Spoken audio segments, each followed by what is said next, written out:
When it comes to Christian Seders, followers of Jesus should. My friends, this is the prompt I've been asked to respond to for a course. And I believe that we should ask ourselves as a preliminary question, what is a Christian Seder? Because the definition of what this event or act is will help us assess whether it is appropriate or not on a pastoral level. I, for example, come from a Roman Catholic background, and in one of my parishes growing up, we had a rabbi come in the midst of Holy Week to give an academic lecture at which he presented the rabbinical understanding of the Passover. And he suggested that this is probably what Yeshua, Jesus, might have done on the evening of his arrest. Meanwhile, in an article by Jonathan Clowens, discussing whether or not the Eucharist was indeed a Seder, he mentions a different kind of celebration, one where interdenominational ecumenical dialogue leads to a shared ritual between Christians and Jews, where a mutual Passover Seder is celebrated, celebrating the shared links between what has become the Eucharist and what has become the Passover.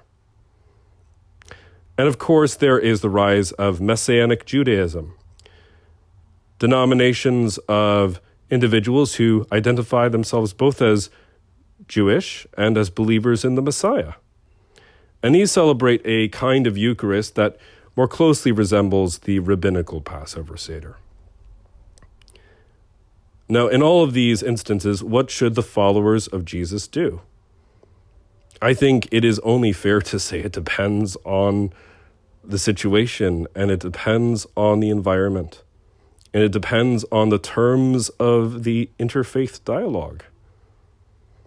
If, for example, it is a rabbi arriving at one of our parishes to give an academic lecture on the supposed links between the Seder and the Eucharist, that is not only deeply respectful, I think it outlines very clearly that two different perspectives are in conversation.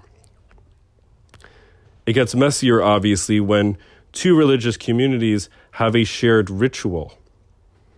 That is naturally messy.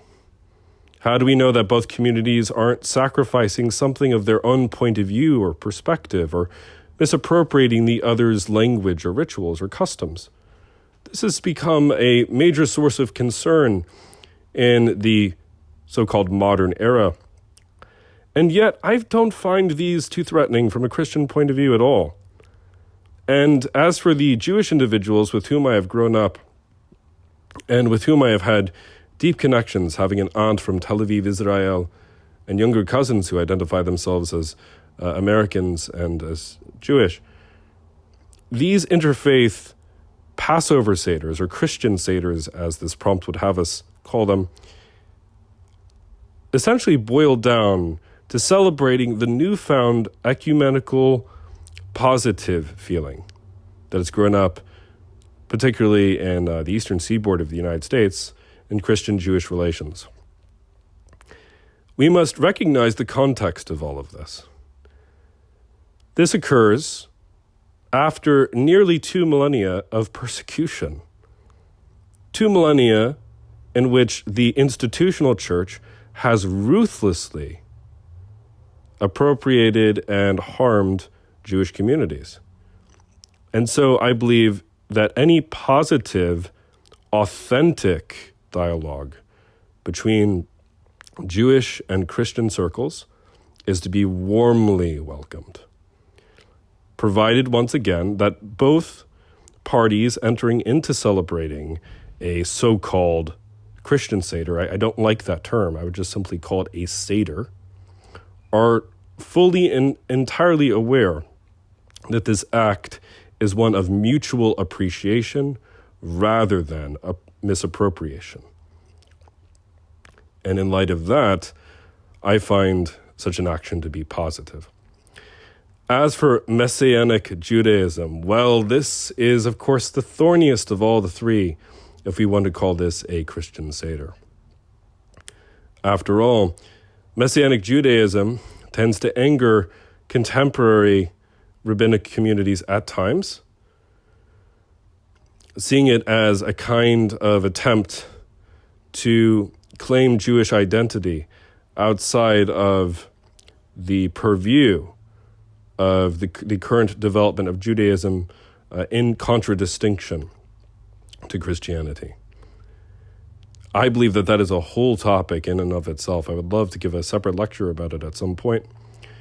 But needless to say, it is not my business within my denominational sphere to comment on what another denomination carries out in regards to its celebration of the Eucharist.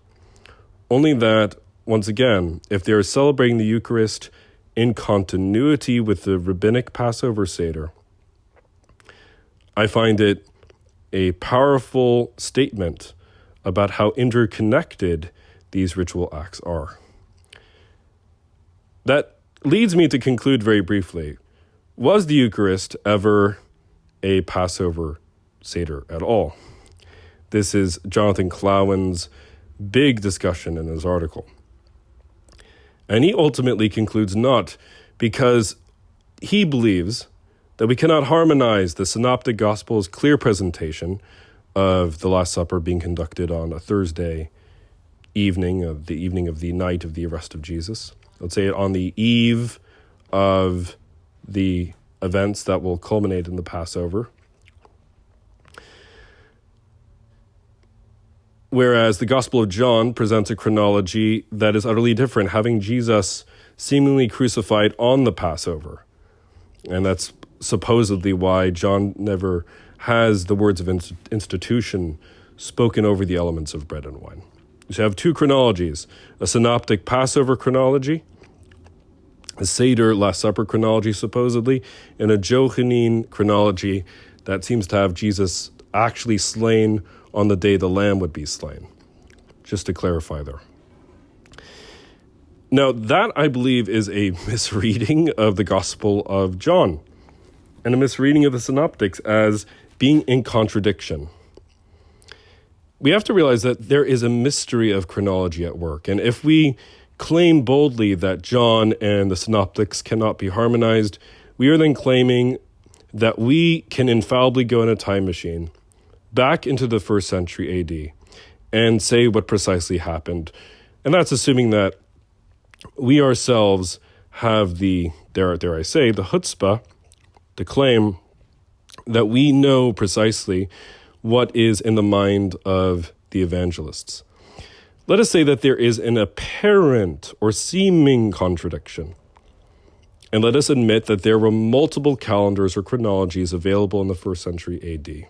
It has been suggested by some that there was an Essene solar calendar, and therefore a different date for the Feast of the Passover, than there was for the temple authorities in Jerusalem, who followed potentially a lunar calendar in celebration of a different series of days for the feasts, including the Passover. Is it possible that John is following a Galilean northern solar calendar date for the Passover and the Synoptics a rabbinical lunar one, or vice versa? Is it also possible that multiple days could have been given for those to celebrate the Passover feast, given how congested Jerusalem was in the 1st century AD? Is it possible that there is some tool of harmonization here that we have not yet discussed or discovered? If the Synoptics clearly say that Jesus celebrated the Last Supper as a Seder, and I believe that there is good evidence for this, we can give a separate podcast on it, it is good enough for me. And therefore, I do see the Eucharist as the fulfillment of the Seder, and therefore a true Christian Seder indeed.